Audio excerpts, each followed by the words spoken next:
Doctor साहब इसकी symptoms के बारे में बताइए। सिम्टम्स को जैसे मैंने भी बताया कि इसमें डिपेंड करता है कि इसमें आपका जो एक है हल्की सिम्टम्स हैं, जैसे आप अगर माइल्ड सा है सिम्टम है तो, लेकिन इसकी जो सिम्टम्स से बुनियाद तौर पे उसकी बुनियादी वजह हम समझ लें कि जब भी शुगर लो होती है इसमें क्या क्या सिम्टम आ सकती हैं। जो हमारा जो दिमाग है, जो ब्रेन है, वो उसका जो सोली इन्हिसार अपनी खुराक के तौर पे ग्लूकोज को ही करता है।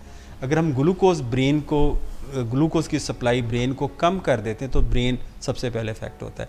लेकिन इससे पहले दो सिस्टम आप समझ लें। जिस्म के अंदर एक सिस्टम है जिसको सिंपैथेटिक सिस्टम कहते हैं। ये ऑटोनॉमिक होता है, ये हमारे कंट्रोल में नहीं होता है। जो हमारे दिल की धड़कन को, हमारे सांस को, हमारी अंतड़ियों को, हमारे खून के बहाव को ये चलाता है, ये पैरासिम्पैथेटिक और ऑटोनॉमिक सिस्टम के अंडर होता है। सिंपैथेटिक सिस्टम ये होता है कि खुदा ना खास्ता अगर किसी बंदे को कोई इमरजेंसी आ जाए तो वो ये सिस्टम अलार्म सिस्टम होता है। इसका नतीजा क्या होता है कि घबराहट होना, ठंडे पसीने आ गए और हाथ पांव कांपने लग गए और इस तरह की जो अलार्म, और ब्लड प्रेशर हाई हो जाता है। तो ये फाइट एंड जो फ्लाइट वाला मामला होता है। तो ये इंसान के अंदर ये पाए, तो ये इनिशियल सिम्टम होती हैं। एक होता है कि जो ब्रेन पे जो डायरेक्ट इफ़ेक्ट करती हैं, यानी कि ब्रेन को जब प्रॉब्लम आती है तो वो क्या होता है कि उसका गुस्सा हो सकता है, चिड़चिड़ा हो सकता है, माइल्ड सिम्टम में कपकपी आ सकती है और कुछ लोग लड़ाई शुरू कर देते हैं। और सीवियर फॉर्म में वो झटके भी पड़ सकते हैं मिर्गी की तरह पे, और साथ उनको जो बेहोशी की तरफ भी जा सकते हैं। तो एक कम्प्लेक्स पिक्चर आती है। माइल्ड की सिम्टम ये है कि फिर मैं दोबारा उसको समराइज़ कर देता हूँ कि कपकपाहट आती है, ठंडे पसीने आ सकते हैं और जो इंसान जो है उसको शदीद भूख का शिकार हो लग सकती है, वो किसी खाने की तरफ दौड़ेगा या मीठी चीज़ की तरफ जाएगा। और कुछ लोगों के अंदर अब नॉर्मल एटीट्यूड भी आ जाता है।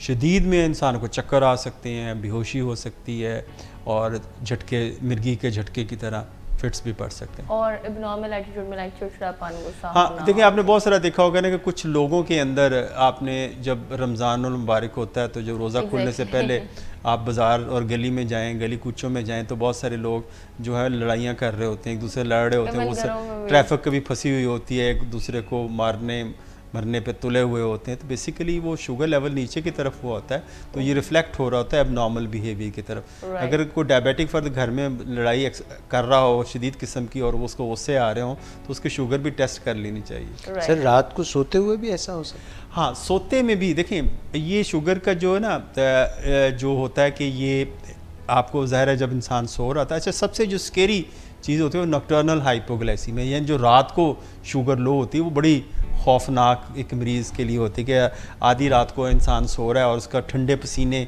भीगे और उसको कोई डरावना ख्वाब भी आ गया और ठंडे पसीने और घबराहट हो, उठ के बैठा और फिर आवाज़ें देता है कि इधर आवाज़ें नहीं दे रहा होता है, और अगर बेहोश हो गया, घर वाले देखते हैं भी ये तो बेहोश पड़ा, उसके जो दांत हैं और जबड़े भिंचे हुए हैं और इस तरह की कैफियत हो जाए, तो ये बड़ी घर वालों के लिए, पेशेंट के लिए हिमसेल्फ अगर वो उस वक्त कॉन्शियस है तो ये बड़ी एक इसको खौफनाक किस्म की पिक्चर के साथ आता है।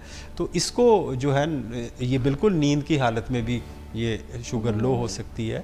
उसमें झटके भी लग सकते हैं। झटके, जैसे मैंने बताया कि झटके लग सकते हैं क्योंकि जो ब्रेन का फंक्शन जब डिस्टर्ब होगा तो झटके भी लग सकते हैं। अब नॉर्मल फोकस ब्रेन के अंदर, सेरेब्रल कॉर्टेक्स के अंदर आ सकता है, तो उसकी वजह से ये झटके महसूस हो सकते हैं। बाज़ लोग कहते हैं शायद ये मिर्गी का दौरा पड़ गया या कुछ ऐसी हो गई। तो ये डेफिनेटली इसके साथ फिट्स पड़ सकते हैं। एक्सट्रीम केसेस के अंदर बेहोशी भी हो सकती है।